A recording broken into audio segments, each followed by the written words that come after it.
Hey, I'm Nick from vireengines.com. It's about refurbished cylinders.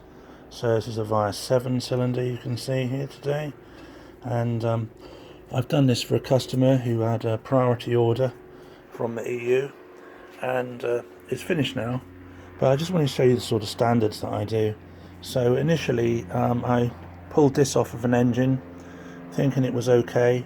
But actually after I'd done a fair amount of work cleaning it up ready, and I honed it, I discovered there were deep scratches in its bore. Standard, had the terrible banjo on the back, and the drain plug was good, the thread here.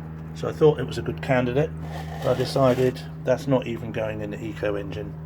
So then I did another one, honed it, had a really nice cylinder, no deep scratches, but after cleaning it up discovered it's had frost damage.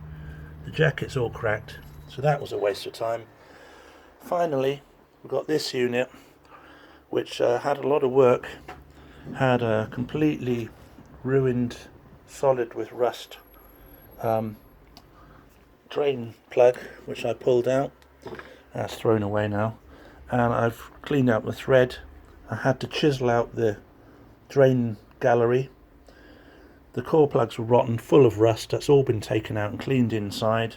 The drain gallery has been drilled and chipped and polished and rethreaded, and an upgraded bolt with triple washers on it, so that will seal again and again, no problem. New stainless steel core plugs in it. Everything basically derusted.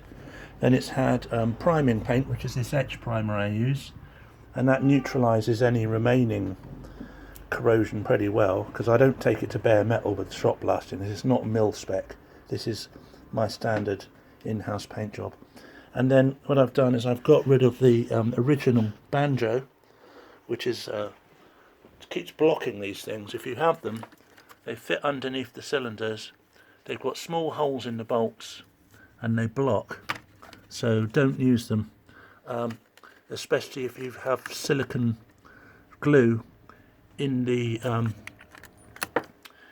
gaskets. It can squeeze in and block those holes, and the engine overheats and seizes, which wrecks the cylinder of course and the piston. So what I do is I block that hole, which is quite a job in itself, and then I drill out. This had to be retapped in fact, because the original hole was so badly rusted. When the capping bolt came out, the threads were gone, so I've gone up to the next size up. A nice tight fit, because it's a taper fit, not a parallel fit. Very difficult to do, so you've got to screw in just the right amount so you know it locks before it sinks to the bottom. Sealed up nice and tight at the correct angle. So rethread the holes, clean all of the stuff out from honing of course, because you don't want any grit in there. And then new stainless nuts for the customer, and then he's going to have a laser cut gasket, because this one is my old gasket. I'm now using one of the lasers, so it's more accurate. And he's got a top hose there, which is my uprated one, that plugs in nice and snug. It's reinforced, it's a bigger diameter with a smoothed edge, an exact length in millimeters, so that when you do up the silencer it squashes this together. There's no need for the old clip, and it won't rot like the original. So there you are. That is a refurbished cylinder. I'll just show you the underside, just for completeness. So you can see that's really nice. It's got a few little scratches in there because it's used, but there's nothing in there significant. It's a low compression engine, remember. So this is a really nice unit for the customer, and whatever problem he had, whether it was frost damage or seizing or some thread stripping, or it can't service the drain bolt, or continually rusting core plugs, this has solved all of those problems for him. So there you are. You know where to contact me and support me, because I'm supporting all of you.